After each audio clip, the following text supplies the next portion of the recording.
अस्सलाम वालेकुम क्लास। कैसे हैं आप सब। Discrete structure lecture number 7। पिछले लेक्चर में लास्ट वीक हमने डिस्कस किया था लॉजिकल इक्विवेलेंसेस के बारे में। जैसे कि मैंने आपको बताया था कि इक्वल और इक्विवेलेंस में डिफरेंस क्या है, कि दो चीज़ें लॉजिकली इक्विवेलेंट हैं या लॉजिकली बराबर हैं, एग्जैक्टली बराबर नहीं हैं, तो उसे हम लॉजिकली इक्विवेलेंट कहते हैं। जैसे फॉर एग्ज़ाम्पल एक कप में पानी है, एक गिलास में पानी है, तो दोनों ही हमें रिप्रेजेंट क्या कर रहे हैं, पानी रिप्रेजेंट कर रहे हैं, तो हम कहेंगे कि ये दोनों लॉजिकली इक्विवेलेंट हैं। लॉजिकली इक्विवेलेंस को शो करने के लिए मैंने आपको बताया था सिंबल हम ये यूज़ करते हैं, ये इक्वल का नहीं है, ये इक्विवेलेंट का साइन है। और इसके अलावा हमने लास्ट लेक्चर में इस एग्जाम्पल को भी डिस्कस किया था।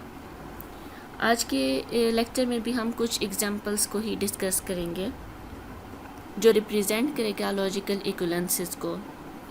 तो स्टार्ट करते हैं सबसे पहले अपनी फर्स्ट एग्जाम्पल को। ये हमारे पास एग्जाम्पल 2 जिसमें हमने यहाँ पे देखा, हम अगर P और Q लें, यानी P डिसजंक्शन Q और उसे निगेट कर दें, उसका जो रिज़ल्ट है उसे निगेट कर दें, तो हमारे पास ये लॉजिकली इक्विवेलेंट होगा negation of P and negation of Q के। और ये हमारे पास एक बहुत ही इम्पॉर्टेंट लॉ भी है जिसे हम कहते हैं डिमॉर्गन्स लॉ। डिमॉर्गन्स लॉ इसे हम इसलिए कहते हैं क्योंकि ये एक मैथमेटिशियन था जिसका नाम डिमॉर्गन था और इसने फर्स्टली इस लॉ को इम्प्लीमेंट किया था। अब ये डिमॉर्गन्स लॉ आप ऑलरेडी मैथ में पढ़ भी चुके हैं।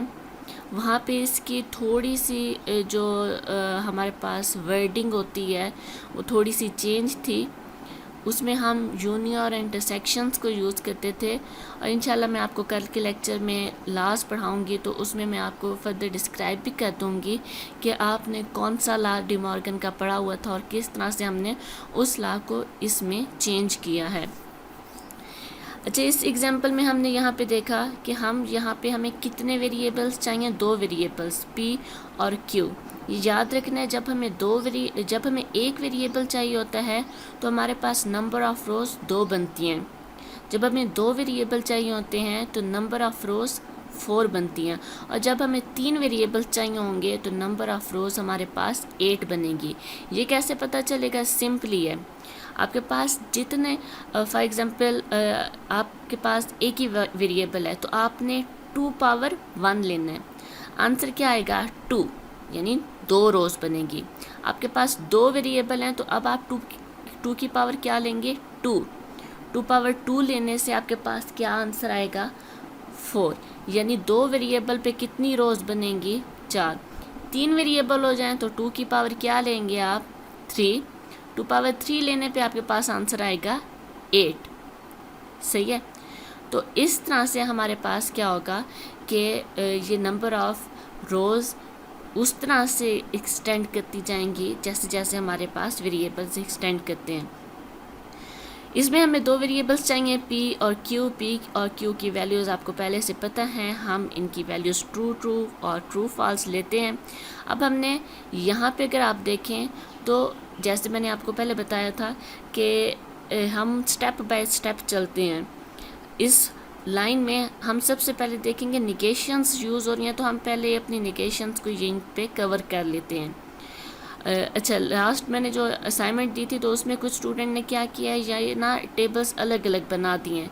टेबल अलग अलग बनाने के बजाय, क्योंकि अलग अलग बनाएंगे तो दोनों में आप P, दोनों में आप Q फाइंड कर रहे होंगे, फिर कुछ ऐसी चीज़ें भी कॉमन होंगी जो आप अलग अलग दोनों में ले रहे होंगे।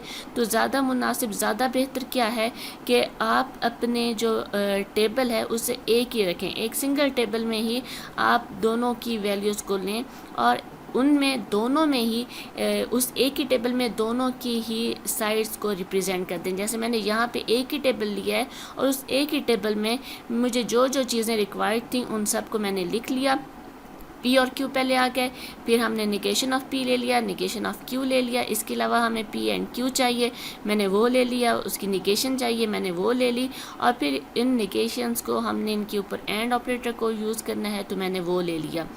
अब हमने फाइंड आउट क्या करना था कि क्या हमारे पास ये दोनों साइड्स इक्वल हैं। ये दोनों साइड्स में हमारे पास एक ये कॉलम बनेगा और दूसरे साइड पे हमारे पास ये कॉलम बनेगा।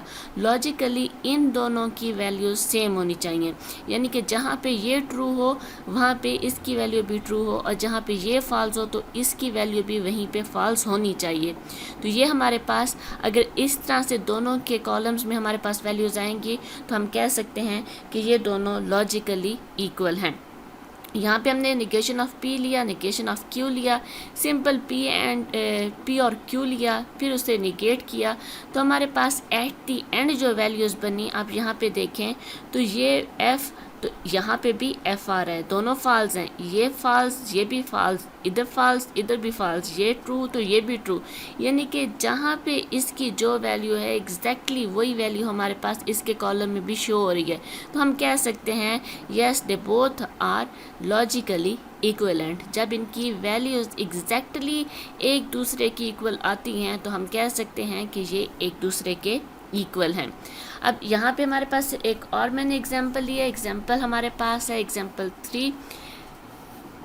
इसमें हमने यहाँ पे देखा पी और फिर ब्रैकेट में हमारे पास है Q and R logically equivalent to P और क्यू एंड पी और आर, और इसे हम डिस्ट्रीब्यूटिव लॉ कहते हैं।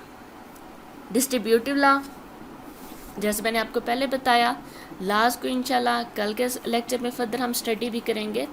तो डिस्ट्रीब्यूटिव लॉ हमारे पास बेसिकली ये भी एक मैथ का ही लॉ है, और मैथ में आपने इसे यूनियन और इंटरसेक्शन के अकॉर्डिंग देखा होगा, और उसी को हमने यहाँ पे अपने इन ऑपरेटर्स कंजक्शन और डिस्जंक्शन के अकॉर्डिंग हमने इस लॉ को चेंज किया हुआ है, और सिर्फ क्योंकि हमने उसी के अकॉर्डिंग अपने सिंबल्स को चेंज किया है तो डिस्ट्रीब्यूटिव लॉ यहाँ पे भी हम डिस्ट्रीब्यूटिव लॉ ही इसे कहते हैं। डिस्ट्रीब्यूटिव लॉ में सिंपली अगर हम देखें ना, मैथ के रिलेटेड आपको एक रूल पता है कि हमारे पास जब कोई भी वैल्यू किसी ब्रैकेट के अंदर, जैसे फॉर एग्जांपल यहाँ पे अगर हम कहते हैं कि सिंपली 6 होता और ये हमारे पास 2 + 3 होता, तो हम यहाँ पे अगर इसे मल्टीप्लाई करते तो ये हमारे पास एक अलग ब्रैकेट बनती, दरमियान में यही वाला साइन आता, और ये पी और आर की एक अलग हमारे पास ब्रैकेट बन जाती। वही चीज़ हमारे पास यहाँ पे भी है कि जब हम पी और क्यू एंड आर करेंगे तो हमारे पास वो लॉजिकली इक्विवेलेंट होगा पी और क्यू एंड पी और आर के। यही चीज़ हम यहाँ पे through truth table logically prove भी करेंगे कि क्या ये दोनों साइड्स इक्वल होती हैं या नहीं। अच्छा, अब इसके लिए हमने, जैसे मैंने आपको पहले बताया था, अगर आपके पास 3 वेरिएबल्स हो जाते हैं तो 3 वेरिएबल्स को प्रेजेंट करने के लिए आपको क्या करना पड़ेगा, नंबर ऑफ़ रोज़ अगर आप 2⁻³ लें तो 8 आएगा। तो यहाँ पे आपकी रोज़ कितनी बननी चाहिए, नंबर ऑफ़ रोज़ आपके पास 8 आनी चाहिए। 8 के लिए आपने क्या करना है, पी की पॉसिबल वैल्यूज़ सिंपली हमने ना ऐसी कम्बिनेशंस रखने हैं जिस पे आपके पास हमेशा यूनिक वैल्यूज़ ही आएँ। तो सिंपली वही है हमारे पास कि अगर हम आर को ट्रू फॉल्स रिप्रेजेंट करते जाएं, इसी तरह से क्यू को ट्रू फॉल्स रिप्रेजेंट करते जाएं, और पी में हम 4 ट्रू और 4 फॉल्स, तो ये हमारे पास इनकी यूनिक वैल्यूज़ बनेंगी। सही है। और इसे थोड़ा सा आप रिलेट भी कर लें अगर DLD के उस टेबल के साथ जिसमें हमने ऑक्टल वैल्यूज़ को रिप्रेजेंट किया था, ऑक्टल टू बाइनरी वैल्यूज़ को रिप्रेजेंट किया था। तो उसमें आपको अगर याद हो तो बाइनरी में ना हमने थ्री डिजिट्स लिए थे, और वहाँ पे हमने पहले कॉलम में 0101 लिया था, दूसरे कॉलम में हमने 0011 0011 लिया था, और तीसरे कॉलम में हमने 4041 लिए थे। सेम वही चीज़ यहाँ पे भी आपने करनी है। ज़ीरो को आप किससे रिप्रेजेंट करते हैं, एफ से, और यहाँ पे और जो हमारे पास, यानी आपके पास ज़ीरो की जगह पे आप यहाँ पे लिख सकते हैं कि ये ट्रू है, वन की जगह पे आप फॉल्स लिख सकते हैं। तो उससे भी आपका टेबल इसी तरह से बनेगा कि हमारे पास ट्रू फॉल्स के कम्बिनेशन, ट्रू ट्रू फॉल्स के कम्बिनेशन, और 4 ट्रू 4 फॉल्स के कम्बिनेशन से हमारे पास हम पी क्यू और आर की वैल्यूज़ को एडजस्ट कर सकते हैं। उसके बाद हमने सबसे पहले यहाँ पे क्या लेना है, ब्रैकेट को सॉल्व करेंगे। ब्रैकेट में हमारे पास है क्यू एंड आर, तो हमने क्यू एंड आर के लिए एक कॉलम बना लिया। फिर उसके बाद हम सिंपली पी और क्यू एंड आर ले लेंगे, सही है। फिर इस साइड को सॉल्व करने के लिए हमने यहाँ पे पी और क्यू का एक कॉलम लिया, फिर पी और आर का एक कॉलम लिया, और फिर इन दोनों कॉलम्स को यानी पी और क्यू और पी और आर को हमने कंजक्ट करके यहाँ पे देख लिया। अब हमने देखना है कि क्या ये लॉजिकली इक्विवेलेंट भी हैं या नहीं। तो उसके लिए हम यहाँ पे डिफरेंट वैल्यूज़ लेंगे, यानी कि सबसे पहले तो हमने Q एंड R लिया, फिर इसी तरह से हमने यहाँ पे P और Q, P और R इन वैल्यूज़ को रिप्रेजेंट किया। फिर यहाँ पे हमारे पास जो Q एंड R की वैल्यू आई थी उसको हमने किसके साथ लेना है, P के साथ लेना है। यहाँ से हम इस वैल्यू को भी देखते जाएंगे और यहाँ से इस वैल्यू को भी देखते जाएंगे, और दरमियान में हमने ऑपरेटर कौन सा यूज़ करना है, दरमियान में ऑपरेटर हम यूज़ करेंगे अपने और इसको और ऑपरेटर को, यानी डिसजंक्शन को। तो डिसजंक्शन में रूल हमारे पास क्या है, एक भी ट्रू आ जाएगा तो ओवरऑल हमारे पास ट्रू होगा। तो यहाँ पे हमारे पास ट्रू और ट्रू आ रहा है तो आंसर ट्रू आएगा। यहाँ पे ट्रू और फॉल्स है, एक ट्रू हमारे पास आ गया तो आंसर ट्रू आया। यहाँ पे भी हमारे पास ट्रू फॉल्स हैं तो ट्रू आएगा, ट्रू फॉल्स तो ट्रू आएगा, फॉल्स ट्रू पे भी ट्रू आएगा। दोनों फॉल्स हो गए हैं तो हमारे पास फॉल्स आया। यहाँ पे भी दोनों फॉल्स हैं तो फॉल्स आया, और यहाँ पे भी दोनों फॉल्स हैं तो फॉल्स आया, सही है।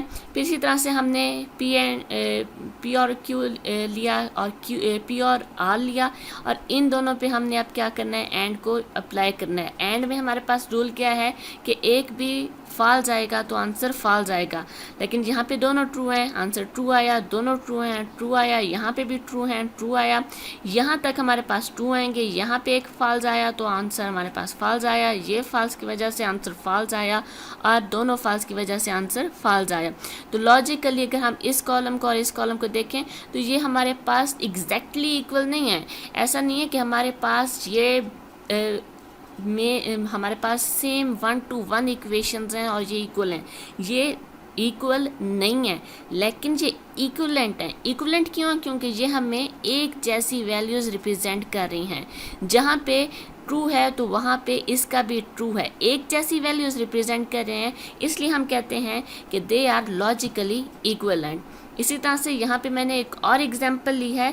ये हमारे पास ये भी एक लॉ है जिसे हम अब्जॉर्प्शन लॉ कहते हैं। लॉज हम इंशाल्लाह डिस्कस कल करेंगे, लेकिन एक अगर हम एग्जांपल यहाँ पे देखें तो इसमें मैंने यहाँ पे पी और क्यू लिया और it is logically equivalent to P, ये हमने प्रूव करना है। तो ये हमारे पास P कॉलम आएगा, Q कॉलम आएगा, फिर इसके बाद ब्रैकेट सॉल्व करेंगे तो P और Q आएगा, फिर इसके साथ हम P एंड को लेंगे और फिर हम देखेंगे कि क्या ये कॉलम और ये कॉलम इक्वल हैं। तो यहाँ पे आप देखें हमने जब P और Q लिया तो ये हमारे पास ट्रू ट्रू ट्रू और एंड पे फॉल्स आएगा। जब हम इसको और इस कॉलम के ऊपर कंजक्शन अप्लाई करेंगे तो कंजक्शन रूल वही है, एक भी फॉल्स आएगा तो आंसर फॉल्स आएगा, तो जिसकी वजह से ये एंड के दो फॉल्स बनेंगे। अब यहाँ पे देखें इस कॉलम को और इस कॉलम को अगर आप चेक करें तो दोनों हमारे पास लॉजिकली इक्विवेलेंट हैं। तो हम ये कह सकते हैं P is logically equivalent to P and P और Q, सही है। लास्ट हमारे पास एग्जाम्पल है एग्जाम्पल 5। इसमें मैंने यूज़ की हैं कंडीशनल स्टेटमेंट्स को। कंडीशनल स्टेटमेंट को यूज़ करते हुए यहाँ पे मैंने वेरिएबल्स लिए हैं तीन वेरिएबल्स लेने की वजह से नंबर ऑफ़ रोज़ कितनी बनेंगी, 8 बनेंगी।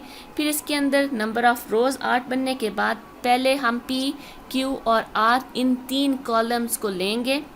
P, Q और R में हमने वही सिंपल वैल्यूज़ रख ली। फिर उसके बाद हमने सबसे पहले क्या करना है, इस ब्रैकेट को सॉल्व करना है, P इम्प्लाइज R। फिर उसके बाद नेक्स्ट Q इम्प्लाइज R। फिर उसके बाद इसके बाद नेक्स्ट हम लेंगे इन दोनों के ऊपर कंजक्शन को। फिर इस साइड को सॉल्व करें तो P एंड Q लेंगे और फिर इसके साथ हम R को इम्प्लीमेंट करेंगे। इम्प्लीकेशन हम पहले उसके ऊपर 2 लेक्चर्स अपने ले चुके हैं, आपको पता होगा। हमने पहले P और R को देखना है, तो इसमें ट्रू तो आंसर ट्रू आएगा, ट्रू फॉल्स बाद वाला फॉल्स हो जाए तो आंसर फॉल्स आता है, सही है। इफ़ देन वाला इफ़ P देन Q, हम यहाँ पे हमने पढ़ा था कि R डिपेंड करेगा P पे, तो अगर P ट्रू है R फॉल्स तो हमारे पास आंसर फॉल्स आ जाएगा, सही है।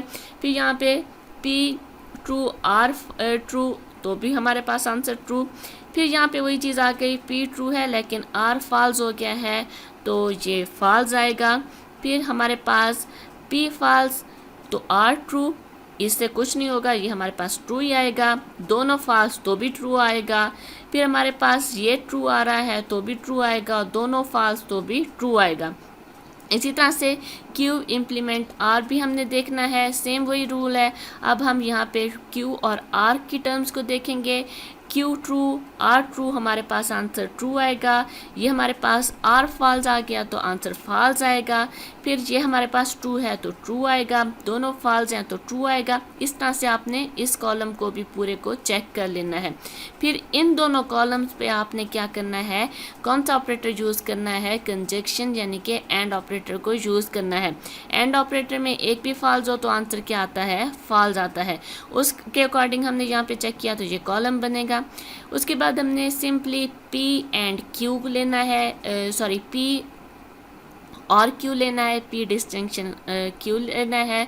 उसके अंदर जब तक हमारे पास दोनों फॉल्स नहीं हो जाते तो आंसर फॉल्स नहीं होगा, ट्रू ही होगा। यहाँ तक हमारे पास कोई एक ट्रू आ रहा था इसलिए ट्रू आते रहे, एंड पे हमारे पास दोनों फॉल्स बनने हैं तो आंसर दोनों का फॉल्स आया। फिर इस कॉलम का हमारे पास और इसके साथ R को हमने लेना है, यानी कि if P distinction Q then R, तो यहाँ पे हम इस वैल्यू को और फिर उसके देन के साथ इस वैल्यू को चेक करेंगे तो उसके अकॉर्डिंग हमारे पास ये वाला कॉलम बनेगा। अब आप देखें ये वाला कॉलम मैंने थोड़ा सा हाईलाइट भी इसीलिए कर लिया है, और ये वाला कॉलम एग्जैक्टली इक्वल है। क्यों? क्योंकि यहाँ पे जहाँ पे इसका ट्रू है इधर भी ट्रू है, जहाँ इसका फॉल्स है तो इसका भी फॉल्स है। तो हम कह सकते हैं they both are logically equivalent. ठीक है, तो आज के लेक्चर में हमने कुछ एग्जांपल्स देखी हैं। कल इन्हीं एग्जांपल्स के अकॉर्डिंग कुछ हमारे बेसिक लॉज बनते हैं, कुछ बेसिक रूल्स बनते हैं। इंशाल्लाह हम उनको डिस्कस करेंगे। फर्दर मैंने आपको असाइनमेंट भी दी थी, वो भी इंशाल्लाह मैं कल इकट्ठी चेक करूँगी। और इसके अलावा बाकी इन एग्जांपल्स में कोई कन्फ्यूजन हो तो आप मुझसे पूछ सकते हैं। Thank you.